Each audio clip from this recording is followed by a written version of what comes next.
I'm now live. Good afternoon again. I should have been here at 2 o'clock, but thank you very much for your attendance. And just to warn people, we are being recorded. We are live, so this meeting is available to be seen by the public, and it's also, I think, available on recording afterwards. And we're very pleased to welcome, in place of Mandy this afternoon, Mike Bradbury. Mandy's father is ill in hospital and she's effectively on standby, I think. So we think of her, and we're very glad that Mike was able to stand in and be here with us. We have some apologies this afternoon. Yes, Chairman, I have apologies from Gabby Oldfield, Zoe Callahan, Sean Miles, Judy Wyman, Vicky Longson, Paul Northcote. Thank you very much. And I should have said welcome to Councillor Paul Snape. Paul, thank you for joining us on Sacre. It's a kind of rather mysterious body, this one, and it operates in strange ways, but you'll find out about this in due course. Basically, we operate as 4 groups, and if we have to take a formal vote, each group has a single vote. And one of those groups is the representatives of the local authority, which is your group, of course. We're expecting Councillor Kath Perry to join us later. Oh, you are here already. And we welcome you as well. You're a new member too. Very good, thank you. May we take the minutes of the previous meeting, please, as the next item, pages 1 to 6. I do have 1 or 2 small items that I wish to note for adjustment, if I can put it like that. First of all, though, has anybody got any corrections on page 1? Page 2, towards the bottom of page 2, it says Staffordshire received approximately 2%, which was average. I think that should read, which was in line with recommendations, rather than average. It's better than average. It's in line with recommendations. In other words, the local authority is looking after its Sacre properly, which is what we want to know.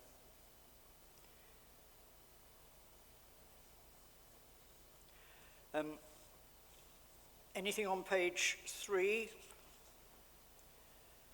There's just a redundant 4 in the very bottom line.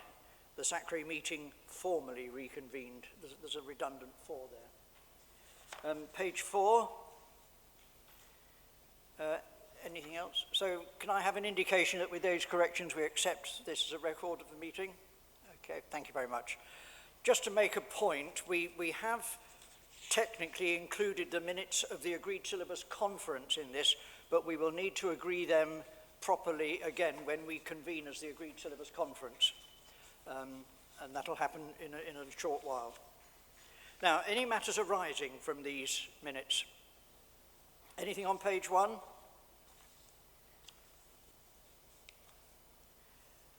Page 2, I think some of the items at the top there are going to be covered in the agenda. Page 3, there is a technicality here in the second paragraph. The chairman had written to the cabinet member to gain his approval to establish the conference and carry out the review using Sacre membership. The request had been raised, but no formal response had been received. I don't think I've had a formal response, but I have had a word of mouth response, and we are free to go ahead with the agreed syllabus conference as planned, as intended. Anything else, matters arising? Page 3, page 4, all right. Okay, on to item 4, update on key issues. Quite a lot of material here, and handing over to Mary, who will take us through the next few minutes. Okay, hello everybody. For those of you who don't know, I'm Mary Gale, and I'm commissioned to help and support Sacre. I'm commissioned through Staffordshire County Council through the trading arm called Entrust. So that is my reason for being, so to speak. So, update on key issues, and these are the areas in which I am asked to support SACRE with. I don't bring them in advance to the meeting. I am asked as the interim between each meeting to do certain aspects, so this is my report on what it is that has been happening. So the first part on page 8 of your agenda, the West Hill Legacy Project. This is a special project that we have running through funding that SACRE provides. It's run through Entrust and YouthNet. And what happens is the Entrust team, called the MIAS team, the Minority Ethnic Advisory Service, they go into schools and promote aspects to do with our very revered, shall I say, agreed syllabus, which is all to do with explore, engage, and reflect. And so the first item there, it's called the West Hill Legacy Project because originally we had money given to us, a special grant from West Hill to start the project, and this project is now carried on through SACRE funds. As we know, due to COVID last year, we were unable to carry on with this project, but this year we've been able to restart it, and the MIAS team and the YouthNet team have been in schools, and I've been fortunate enough to visit 2 of those schools, one of them yesterday in the Newcastle area, and one of them last week in Silverdale. And the project is well received by schools, and we now have a waiting list of those schools who wish to contribute or have contributions made. It takes the form of workshops on Islam and workshops on Christianity, and the same children visit the workshops 1 hour before break, 1 hour after break, and they learn all about aspects to do with Islam, then aspects to do with Christianity, then they have a reflect session where they think about the differences, the similarities, and the children in the schools feel it's well received. My evaluation so far is to say that in Church of England schools, the reflection and in Catholic schools is greater than the reflection that you have from children who are currently in community schools. So I suppose that's the faith dimension, if you like, adding on to the project. So that project is developing well. Continuous professional development, CPD, I've tried my best, but I can't run any courses currently. Those may start after Christmas. So most of the advice I've been giving has been online or through Teams or Zoom, which we're all getting used to, aren't we? Then the third aspects, the sacred spaces. This was another project that you as SACRE wanted to help and support schools with, but unfortunately due to COVID, we've not been able to start this project yet, but we are putting together a timetable of support for those schools who are interested, and we've emailed those schools and we're waiting for responses. So hopefully there'll be an update in the next February meeting.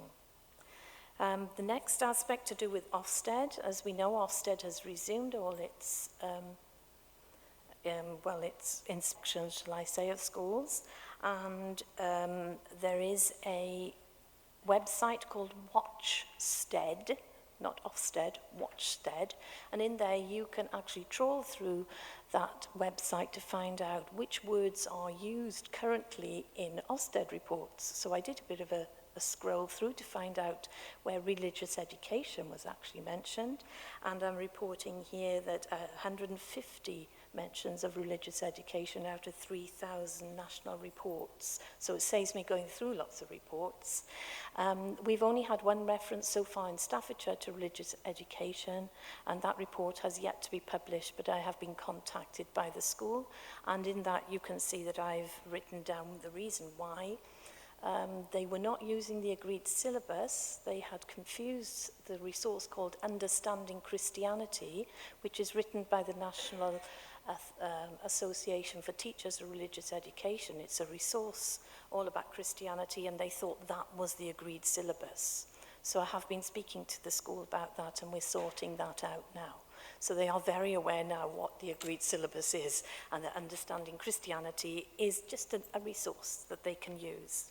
Can we pause there a moment, Mary? There are 4 items that we've looked at. 4 items that we've looked at there. We'll have a short pause in case anybody wants to ask questions or follow up any points there. Yes? Hello there, I'm Maddie Bell, so I work for the YouthNet as well. Nice to meet you, Mary. We've emailed a couple of times. So just in terms of the secondary school conference, that's point number 3, the big picture work.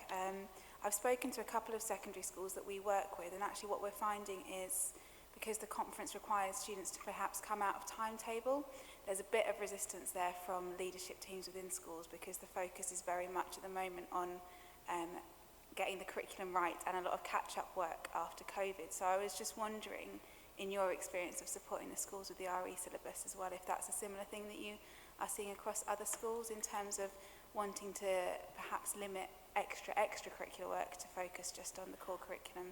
In primary schools, it seems to be trying their best to do as many things as they can. So I would say in primary, it's no. They're just trying to carry on as normal. But I have contacted a few middle schools and secondary schools about various other projects we're dealing with. And that's through interest, not in RE. And they're of the same as you're finding, that they want to get back down to more intense curriculum activities, not extracurricular activities as they might regard that project. I am meeting up with a few middle schools on December the 3rd, and so I might see whether they would be interested perhaps in this project rather than the high schools. Excellent, thank you. I just wanted to check if there was a similar experience.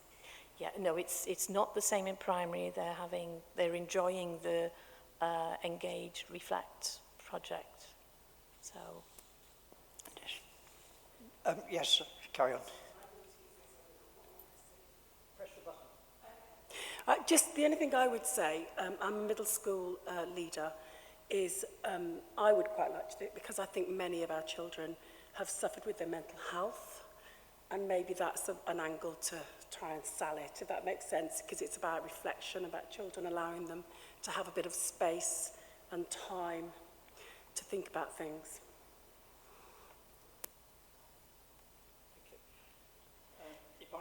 If I could just pick up 1 or 2 points there. Under 2, I'm interested to see that Mary has been approached about Church of England schools being prepared for their next SIAMS inspection. Now that's very odd, because SIAMS inspections are concerned with Christian distinctiveness, whereas our own syllabus is intended to be open and inclusive. So I don't know how that works, Mary. I think the Church of England schools want to ensure that the Christianity part within the syllabus is being fully delivered, and that they are that the foundations of their schools are built on Christian distinctiveness and with bells on, shall I say. They want to make sure that it is fully Christian, with biblical quotes, references to Jesus' teaching throughout their website, throughout their policy development, throughout their RE policy and their collective worship policy. So I think what they're saying is, Mary, can you just say whether the agreed syllabus is fully explicit in our school? But they don't have to do their agreed syllabus. If you're in Church of England school, if you're in an aided school, you don't have to do the agreed syllabus. You carry on with the diocesan work. But if you're in a Church of England maintained school, then they have to carry on the local authority agreed syllabus. Controlled. Yes, so it's controlled schools, not aided schools. So it's controlled schools we're thinking about here. Controlled schools, yeah. Okay, thank you. And you're doing that as the advisor to SACRE, this work? Yes. Well, it's good that they're approaching us for it, isn't it? Thank you. And a little bit further down, this question of the school that had this deep dive inspection, and they were using Understanding Christianity as if it was the agreed syllabus.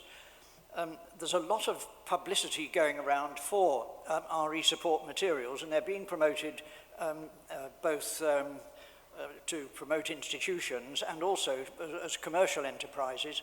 And it's very understandable if schools get confused as to what their legal requirements are.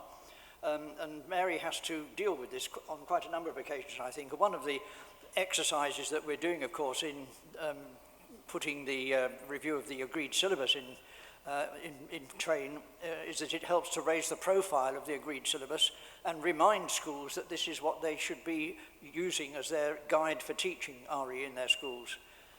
Do you think there's a lot of confusion, Mary, and that you have to guide schools quite often in this direction? This is only the second case we've had in the past 6 years in Staffordshire. So I would say that within Staffordshire, because we advertise the agreed syllabus as the syllabus over and over again, I think it's a case of this one must have just slipped through the net. Surely, if they don't look at the right syllabus, when it comes to exam time, GCSE, whatever it's going to be, won't be in the interests of the children. So it is essential that we make sure they are on the right syllabus. Yes, when we come to the GCSE courses, they have to follow the syllabus as set out by the exam boards that they're following. That's quite right, but they do this on the basis of the learning that they've acquired following the agreed syllabus in the previous years. There's special provision for Key Stage 4 so that the following of an exam syllabus that's recognised is part of our, if you like, entitlement for pupils. That's correct. Anything from nursery up to Key Stage 3, the end of Key Stage 3, they follow the agreed syllabus. After that, there's an opportunity for them to do an examination course on into A-level, and those children who do not take part in an examination course are expected to have some RE lessons in the week, but it may not lead to an examination results, such as GCSE or an A-level. Okay, Mary, if you'd like to carry on, the next one is a slightly longer one, isn't it, really? Page 9, I was asked by Interest if I could write a summary report about the impact of SACRE over the last few years. And so I put together this impact statement into bullet points as they had requested. So what I did was I just went through the annual reports that we had delivered over the past few years, and I just took out some of the key messages, and they seem very pleased with that, and that goes over onto page 10.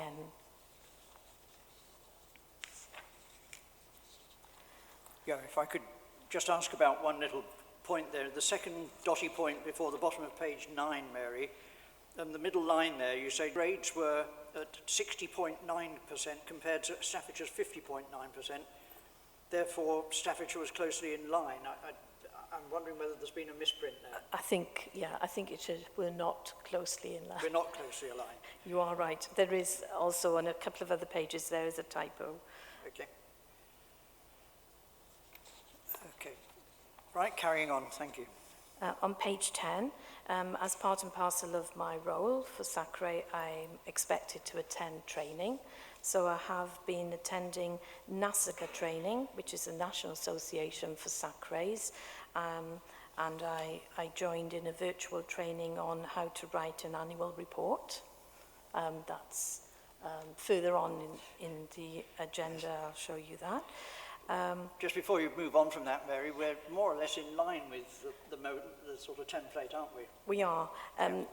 On Appendix 1, which is on page 14, they have indicated, the National SACRE, they have indicated on page 14 what the format for the new annual report should look like going forward.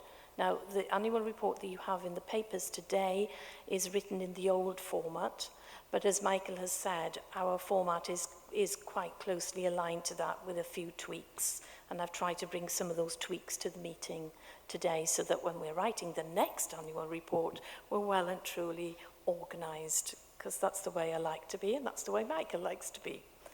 So you can see the agenda items are there, and when we go through the annual report, you will see that we are actually covering so many of those aspects, but perhaps in a different order. some of you may have noticed the reference on page 14 that if the report is over 10 pages long, it should have an executive summary. Ours is always over 10 pages long. So we strive to have an executive summary at the beginning. And these reports going forward from September in the new format, they're going to be looked at and scrutinised by the DFE, and they're going to see whether the schools are actually complying with the new advice. And there is talk that if they're in an academy school, this is what I've just heard on the grapevine, is that academies, because they are responsible for their own religious studies and religious education and their own syllabus, that they may have to produce their own annual report similar to the report that we have here today. But that is just being discussed. The amount of data would be mind-boggling. But the purpose of this standardising is so that the DFE can actually compare SACRE and SACRE, local authority and local authority, in a kind of level playing field. Yes? 2 years ago, I wrote the report on elective home education for Staffordshire, and we've perhaps got 1,500 children who have been home educated. Do we prepare any papers or anything to assist parents who may want to perhaps cover religious education as part of the home education? That's an interesting one. I'd picked up myself that the numbers of people in home education had increased through COVID, yes. As far as I know, we don't, and perhaps we should. That needs liaison with the officers who handle the home education thing. Mary, do you have any comments on that? The agreed syllabus is available online for anybody to have a look at. And they know as parents that they have to cover certain subjects. So you would hope perhaps they would have done some research, but that's just me talking off the top of my head. But it's a very good question. And thanks, Paul, for bringing that to our attention. Yeah, carry on, Mary. I also attend training from the Association of Religious Education Inspectors and Advisors called ARIAC, and this is where various publications, research are brought to the attention of the group, and I've got a meeting of those again next week, so I have showed you there the types of questions and types of research we've been discussing as well. Next week, I also have a local meeting of the NATRE group, the National Association of Teachers of Religious Education in Lichfield. And I'm hoping to attend that either through Teams or through actually, being there face to face. I have approached the NATRE group to say that Sam, who's at the back there, Sam and I used to run a NATRE group. Then it lapsed due to circumstances. So this is the new version of the NATRE group. So I asked, please, could I have the available information? And so I'll be attending. I've not been to one yet, so I'll report on that next time. Thank you. Lovely. On page 11, we have information about public examination results for religious education at GCSE and for A-level. Usually this is a very, very extensive document, but this year, because of the differences in the way that examinations were assessed, and the same for the year previous, then Staffordshire hasn't exactly got numbers and data for each and every school. On page 12, where it says Staffordshire information, I've indicated I can't report precisely on the results, but I can give you some key outcomes. But you can see there is a typo on the bottom of page 12, the fourth line up. I can't seem to add up or take away, which is not very good when looking at percentages. It says Staffordshire entries for the full religious studies course was in 2020 was 46%, and England was at 39%. And you can see that I've entered the wrong percentage there. So I have changed my percentage to the correct number, which should be 7%. So that's good to know that in Staffordshire we have more entries, so that's good. And good to know that under the teacher-assessed grades, or central assessed grades, teacher-assessed grades, that Staffordshire is actually 4% just below the England average for GCSEs. If you look up on page 13, you can see that this is, it's slightly different from previous years, 2019, but we are, it would look like we're improving actually, which is always good news. But I do have to say that you need to take this information with a little bit of caution, because these examinations were not under proper examination conditions, and they weren't marked externally or anything like that. We don't know what's happening this year.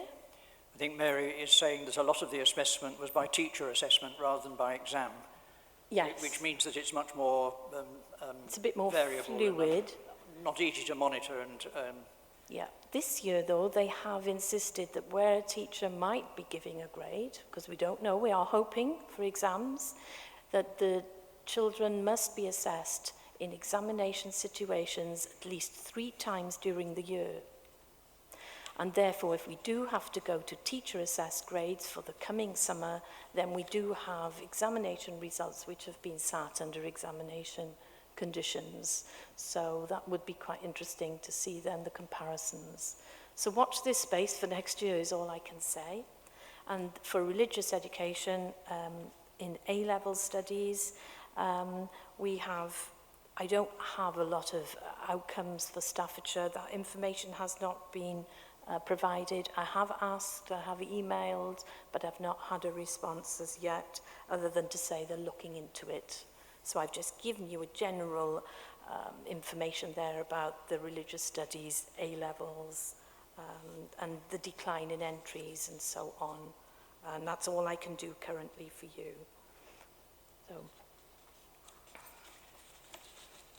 So I think that concludes Mary's report, which is evidence of the care with which she looks after the area of religious education in our schools in Staffordshire, the amount of work she puts into this on really very limited consultancy fees.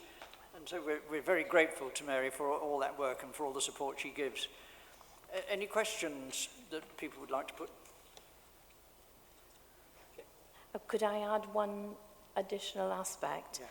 Yeah. Within the RE world, you can actually apply for something called the RE quality mark, something called REQM.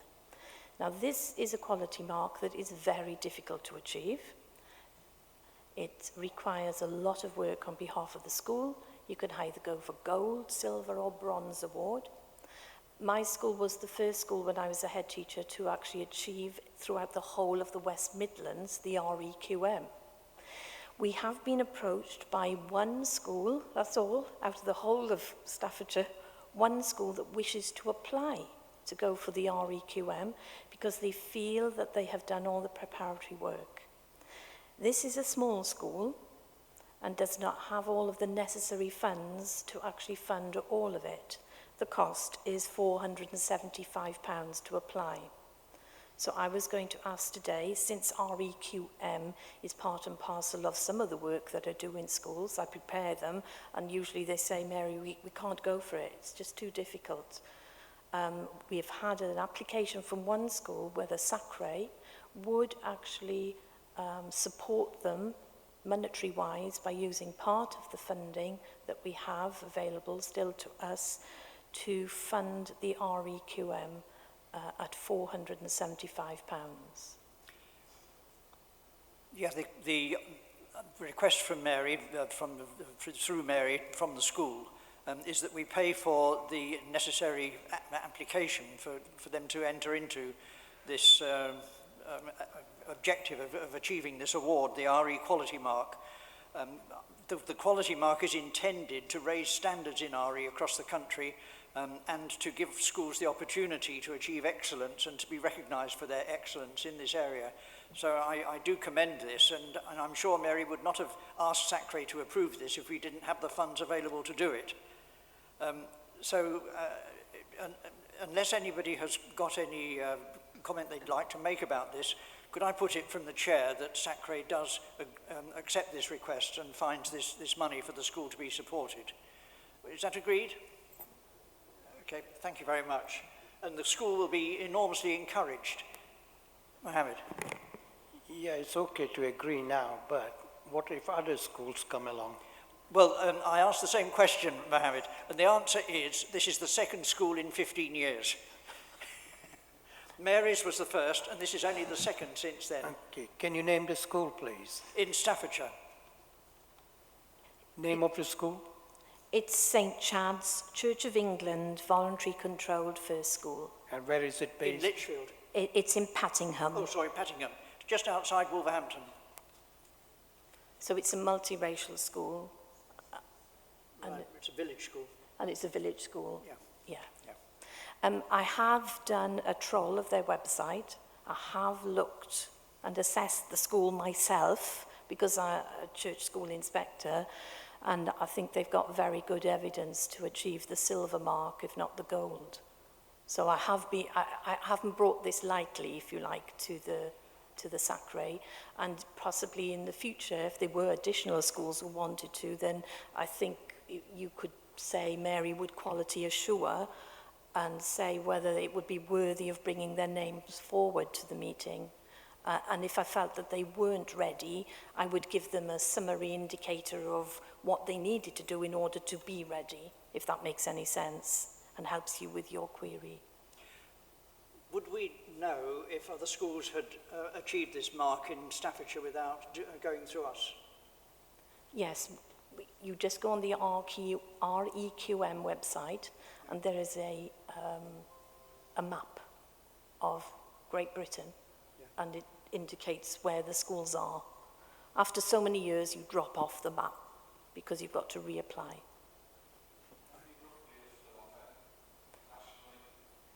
How many are on there? I think there's about 150. It's not a great deal. It's quite a tough test, first of all, and it also costs money, and schools have some difficulty finding that sort of money. It is a deterrent, so for us to be able to encourage a school to go forward in this way, I think is good. And the school already has achieved a number of quality marks, including Arts Mark Gold, Games Gold, Green Schools, Eco Schools, dyslexia-friendly schools. So it's not a case of this school is just applying for one thing and hoping that's it. They're definitely a school that's aspirational, which I think should be applauded and rewarded. That sounds good. Thank you very much. Any further questions to Mary, comments? I think that's the end now. Yeah. The next item, item 5, is an update on NASACA, the National Association of Sacres. I haven't got a great deal to say on this one, you'll be pleased to hear. I give a report. We've already mentioned the work that's been done on standardising the format for the annual reports, and that's going to be bearing fruit over the next few years.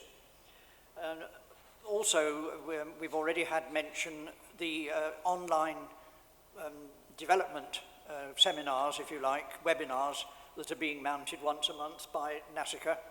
It so happens that I shall be delivering the next one in December on how to improve your application for a NASACA West Hill Award. Our own Sacre has managed to win the award twice. So I've had some experience from that side of it, and I also chair the panel that decides from the applications which Sacres the award should go to.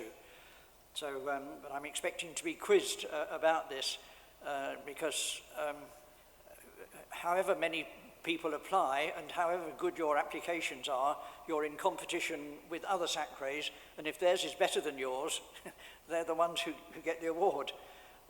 So in one sense, it may not help Sacres all that much, but it may help some Sacres to do better than others. And that's the way it is. But the awards are £4,000 per Sacre per year. And there are 5 of them each year. And for many Sacres, that provides an opportunity for quite innovative and stimulating initiatives. So that's the online webinars that NASICA is producing. And these have been very successful in terms of the amount of support that they've had.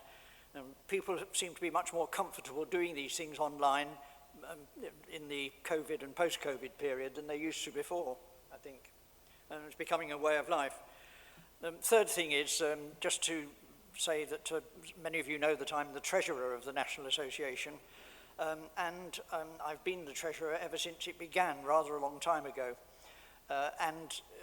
There is a new treasurer in the wings, Mr. Sakwat Ali from London. And I was with him on a Zoom meeting this morning and talking about things, and he is likely to be taking over from me at the AGM next May. In one way, I look forward to that. In another way, I should be sorry not to have that very, very close link with the work. And one of the things that have risen recently, and I mentioned this just in passing, is that NASICA has grown and evolved in a rather sort of informal way. And I think we've reached the point where it needs to become a formal kind of body, and we're expecting it to become registered as a non-profit organisation in the near future.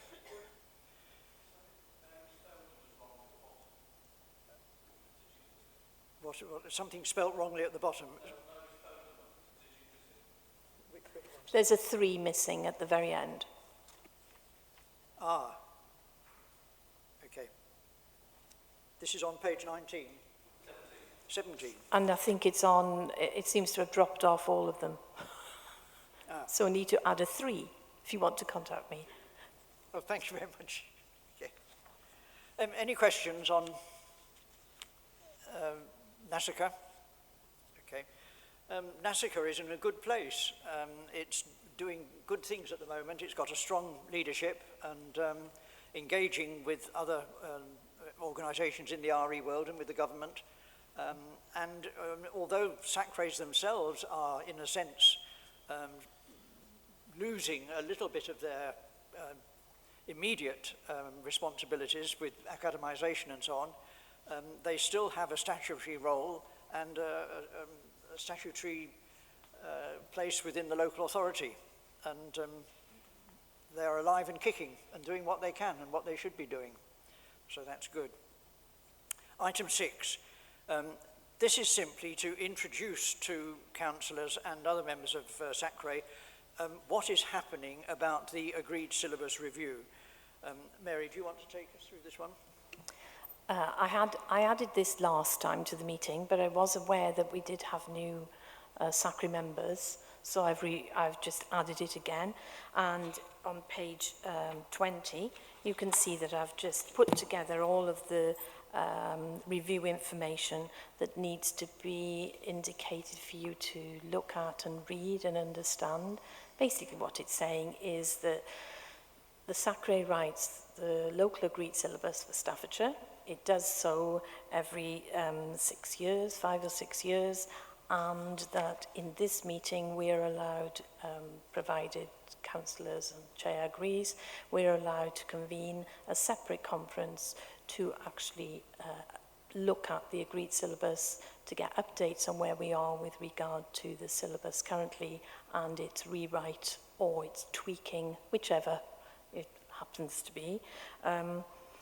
I've put some indicators there on the bottom of page 20 about we need to be clear about the expectations of what we're doing within the agreed syllabus conference, and that everybody needs to know that it's not a national agreed syllabus, it's a syllabus just for Staffordshire schools, or those schools that are called academies can actually choose to use our syllabus even if they're not in Staffordshire. So some Stoke-on-Trent schools use Staffordshire agreed syllabus if they're academy schools. So it's just a bit of a synopsis for the new members here today. All right.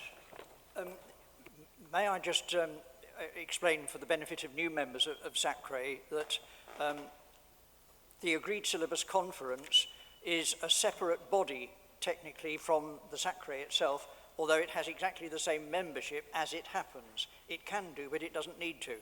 But in our case, for the moment, and normally, this is so.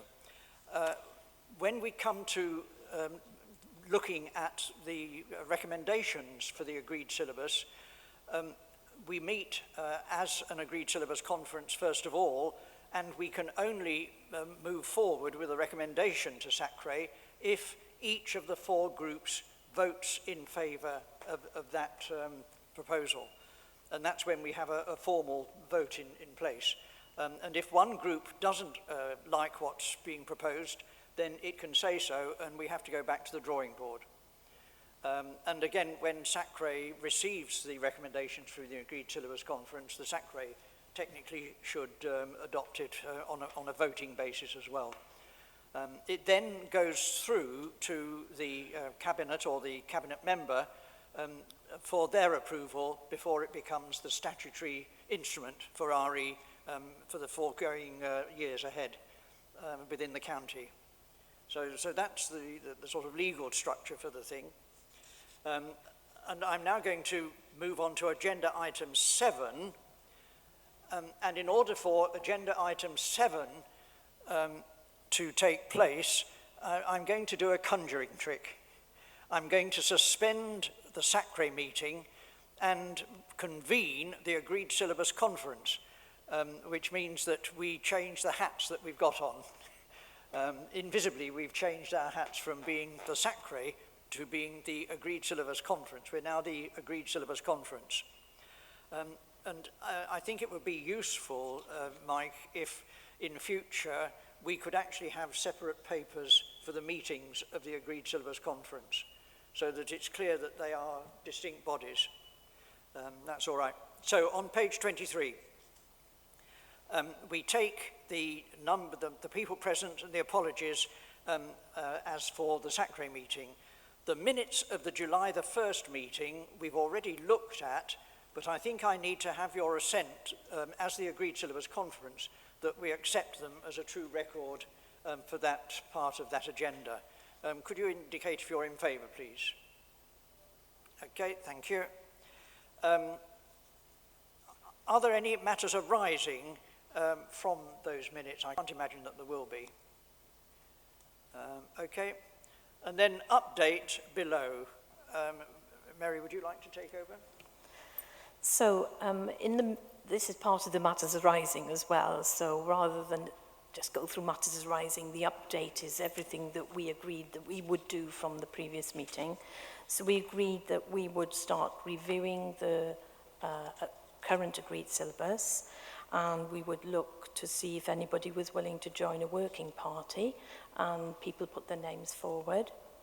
And so we set up a mini working group when we did it on Teams, and we carried out 2 virtual meetings on October the 10th and 19th as indicated there.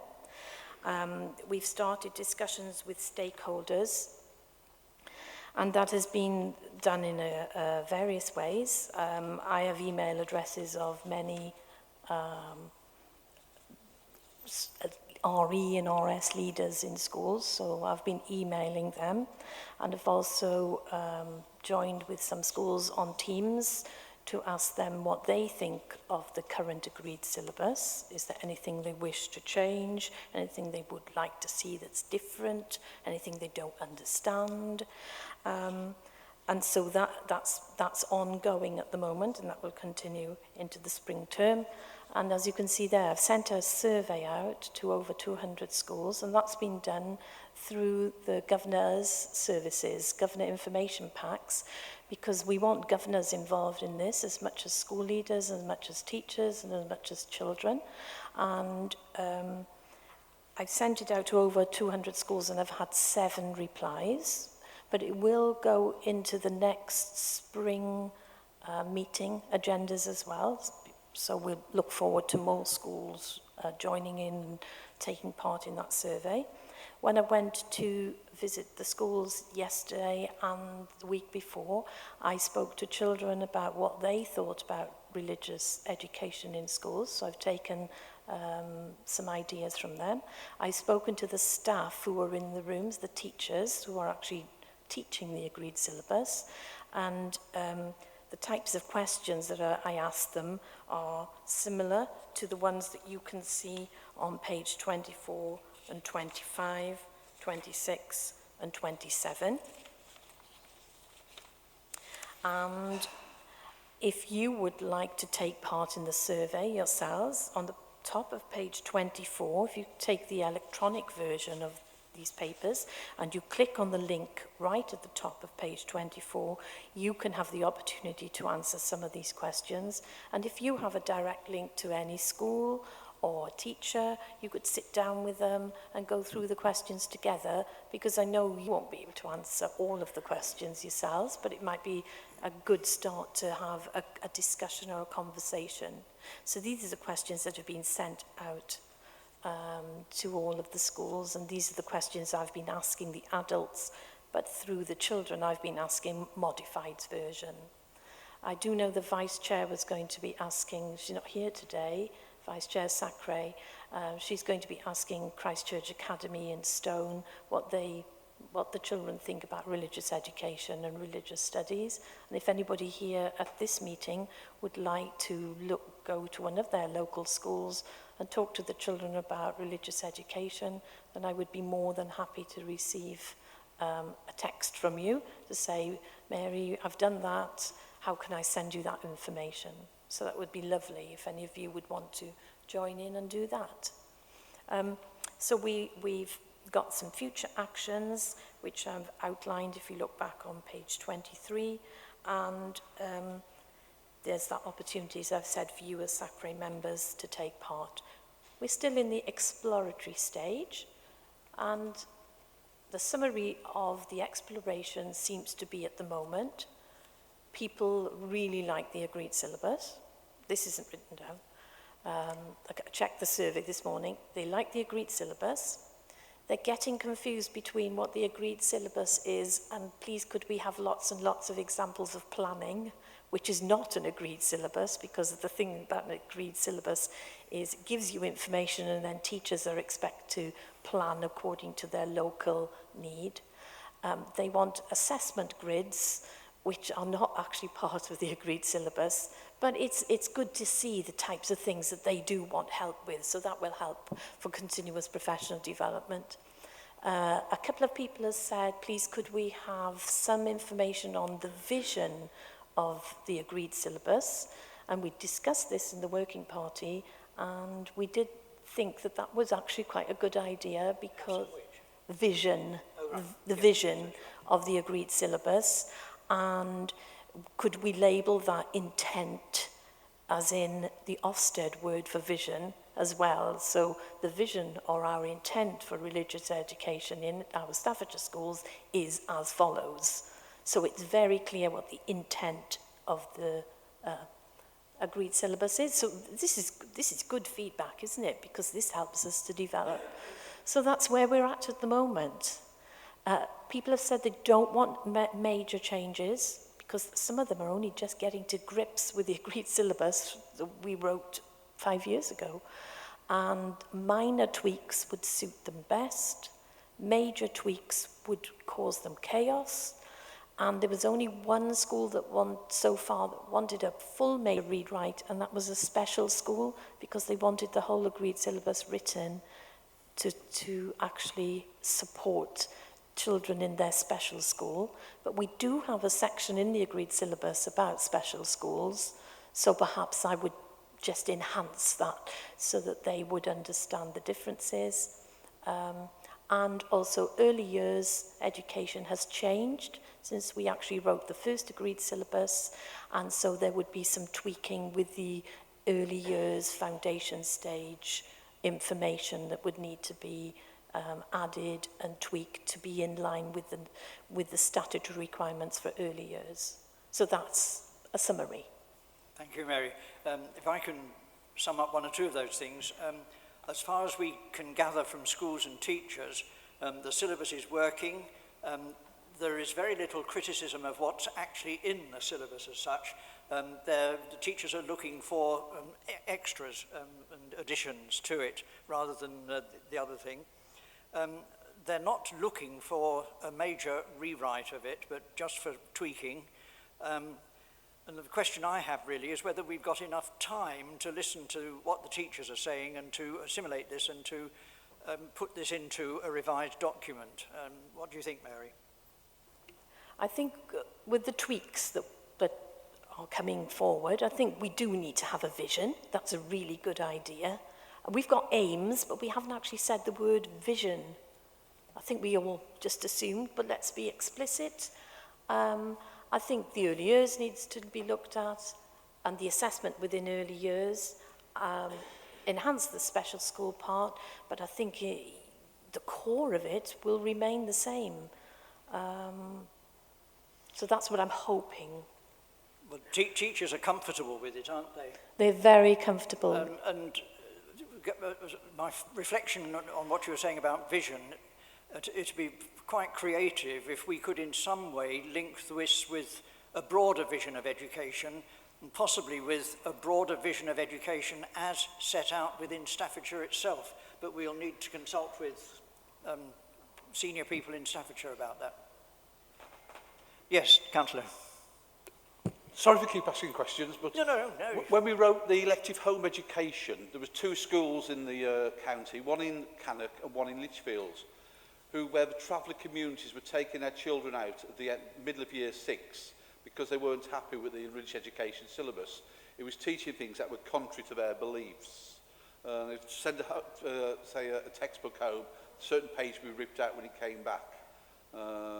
And so how do we sort of cover that type of thing in the syllabus? Well, the law is very explicit that parents may withdraw their children from any part of the curriculum, and specifically from religious education.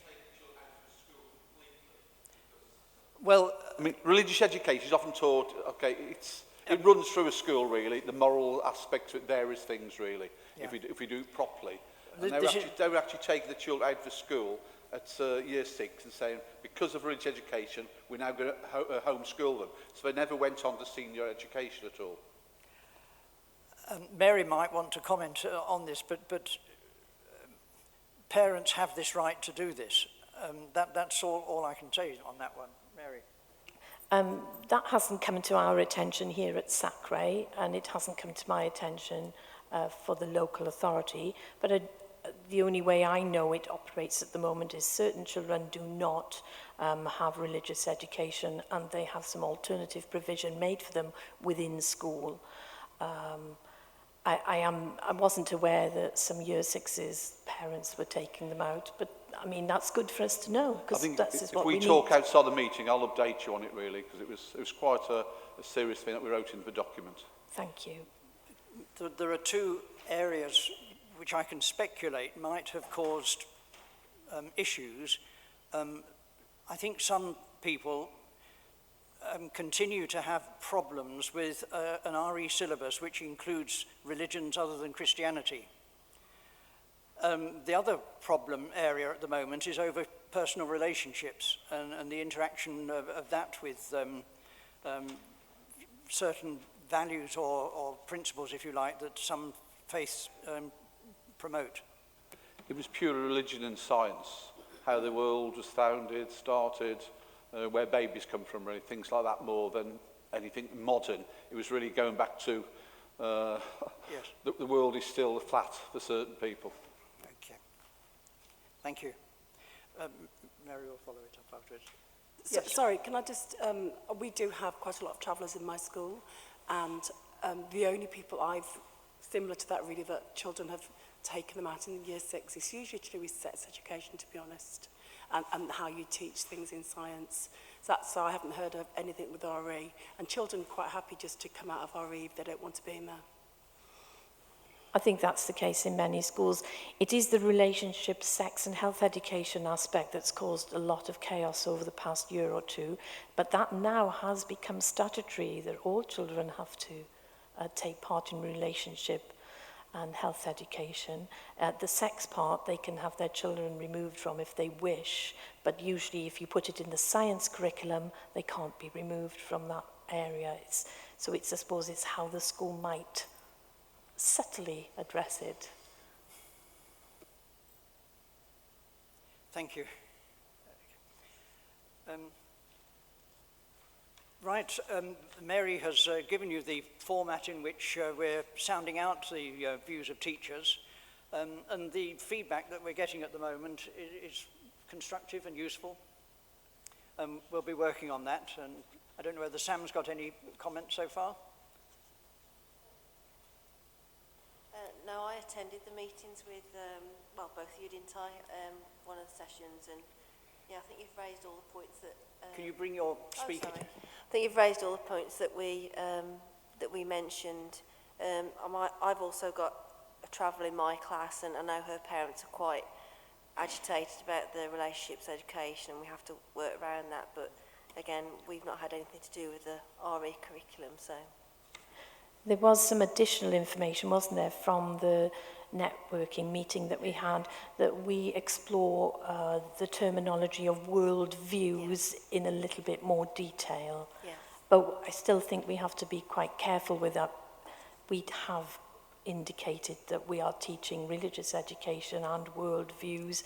It just depends which lens you're looking at the world through. So I wear spectacles, you wear spectacles, and we all see things completely differently. And we take our spectacles off and we see the world once again very differently. So we can't all have the same world view. So I think we will have to be quite clear on what it is we are expecting from references to world views as well within the summary at the very beginning.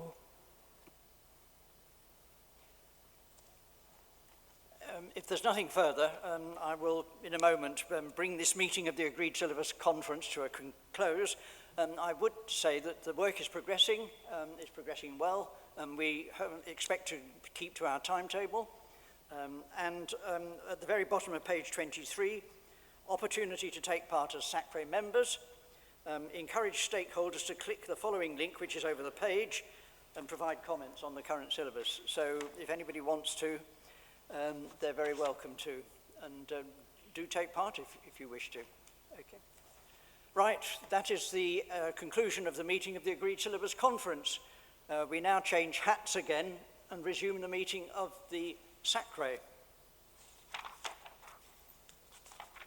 Item 8. Annual report. Mary has prepared this annual report. This is a draft. I've added a foreword. It's basically a summary of what's been happening through the SACRE over the last academic year. It's the academic year that we're dealing with. And obviously it's been very much affected by COVID. And so in some ways it's a little bit smaller, a bit shorter than normal. But you have the content of the report there. I don't know whether Mary would like to draw attention to anything particular. Well, the report is that it is, and I hope you've had chance to read it. There is a typo, which is that percentage again on page 36, which I will actually make sure is rectified. And I will check for that percentage as well, and that word that was missing in the original report that I gave to the local authority, because I think that sentence is in here as well. So I will have a look at that. It's the report as it is. I've taken from all of the minutes of each of the previous 3 meetings, and if you like, it's a bit of a summary of all those 3 meetings, plus a little bit from today, because today was a bit of matters arising, if you like, from the previous year.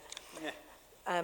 What we normally say is that if anybody goes through the report and that they have any worries about any aspects within it, that they contact the clerk, which is Mandy, usually, within 10 days of this meeting, if they wish there to be any changes. And if there are no changes, then this draft report becomes a final report, and it is provided for all schools and bodies, national bodies, including NASICA, and then of course this year, this one will go to the DFE as well. So, Chair, I don't know if you agree with that method of going forward. Yeah. So could I commend the report to members of SACRE, and if you do have comments that you wish to make on it, please let Mary know. Mary obviously puts quite a lot of work into drawing together the report, so thank you, Mary, to that. It's a great benefit to a chair to have somebody like Mary as the RE consultant.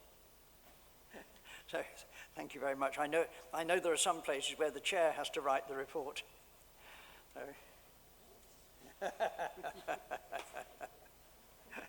because there's no other help. Okay, well, many, many thanks. And we move on to item 9, which is the SACRE budget.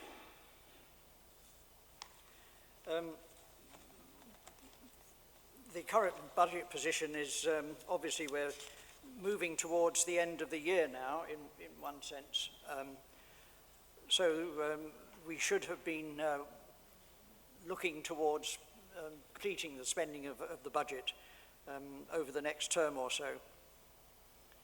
I don't think there's any great comment there, Mary, is there? No, other than they're behind with taking the money out, if that makes any sense. So we have committed 5,000 at least of this budget, but it's not showing here. And so hopefully in the next February outtake or outturn statement, we would have that rectified. And then, of course, we've got to take out the £475 that we've agreed today. And we've also, we have one subscription to go out in January for the NATRE, National Association for Teachers of Religious Education. But I am in contact with the local authority on that, and I have warned them that that will come out. We're just waiting for the invoice. So the budget is fine, absolutely. We're not overstretching ourselves, but we're definitely spending. There's enough and not too much. It's just right, yeah. It's, okay. We could do more if there was lots more, but that's life. Any questions? All right, thank you. Item 10. This is a slightly new element, I think, and this is partly prompted by the format of the annual report. And Mary has drawn up a development plan, which is very helpful. If I might make a distinction between the programme that SACRE has and the ways in which SACRE seeks to improve its own capacity and the level of its ability to conduct its business. And I think we might look into that as a further aspect as well. But at the moment, it's mostly what we're going to be doing, isn't it, Mary? It's our programme. Yeah, this is, most of it's to do with the agreed syllabus, so it was quite an easy action plan actually to write this year. So I thought, well, we don't normally have an action plan or a development plan. So this year, since it's the first time, I thought, well, let's grasp the nettle and write down all the things that we intend to do. It is development, but in the future, perhaps we need some more visionary type activities in there. It's a start. Yeah, in terms of developing the SACRE itself, this is a sort of in-service kind of training, if you like, for ourselves to improve our ability to take part as SACRE members. And that's partly what these webinars are for that NASICA has been promoting once a month. I noticed that Mary has put a RAG rating on the right, green for everything's okay, amber for warning, and red for danger. And the agreed syllabus ones are down as red towards the end. I think that simply means that they're of prime importance. Very important that we should make sure that these go through. But that's all, I think, isn't it, Mary? Yeah, that's right. And the amber aspects are to do with the fact that we have new members as well, and we want them to be familiar with what we're doing. So we can't say we're all familiar, we know everything. We have to acknowledge the current state of our membership, and amber is, I think, appropriate. We won't put them as red because they seem very knowledgeable people. Yeah. But it's useful to have our programme of work set out like this. And the scrutiny committees do this as well, don't they? And then in future, if there's any aspects to do with religious education or religious studies that you want further information on, you could let me know, and I could each meeting, if you like, do a 10-minute, 15-minute training session on anything that you wished, or run a separate webinar if that was necessary, because I'm trained in, I deliver 2 or 3 webinars a month easily, so it's not a problem to me. Chairman? Yes.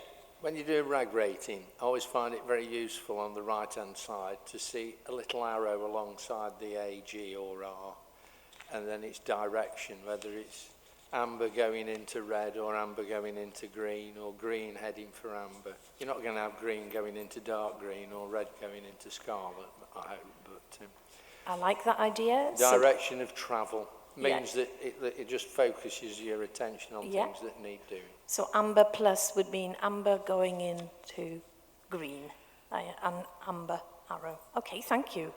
Or up or down. Okay, thank you, Councillor Atkins, and welcome to the meeting. Okay, thank you. All right. We move on to item 11, applications for variation of practice. This concerns the regulations for collective worship, and this is a statutory item on the agenda. We have to take note, if we have received any application from a sacre, that they should be permitted to vary their practice in collective worship from the rubric that the acts of worship shall reflect the fact that in the main the traditions of this country are broadly and wholly of a Christian, broadly and mainly of a Christian character. And we've, I think, only ever had one inquiry, and we've never had an official request that we should allow for a variation in practice. And we've had no applications for this meeting, but we simply have to record that we've received no applications. Okay.